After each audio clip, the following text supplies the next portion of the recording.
हमरे दिलवा के पनवा पर लिखल बा तोहरे ही नमवा।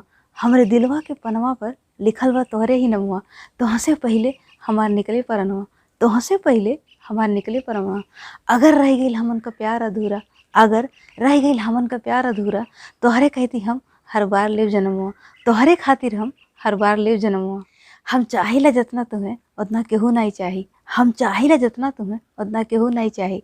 तू नहीं मिलबा तो जिंदगी में मची जाई तबाही। तू नहीं मिलबा जिंदगी में तो बची जाई तबाही। बना के हमके आपन ले जा तू अपने घरे। बना के हमके आपन ले जा तू अपने घरे।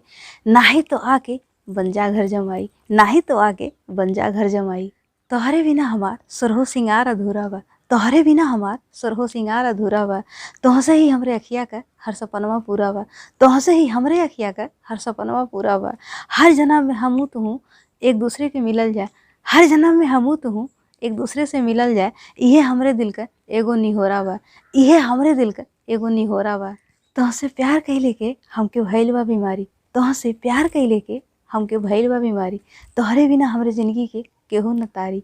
तोहरे बिना हमरे जिंदगी के केहू न तारी। एक एक पल काटल भइल बड़े मुश्किल। एक एक पल काटल भइल बड़े मुश्किल। तोहसे अलग होके ये जिंदगी लागता बहुत भारी। तोहसे अलग होके ये जिंदगी लागता बहुत भारी।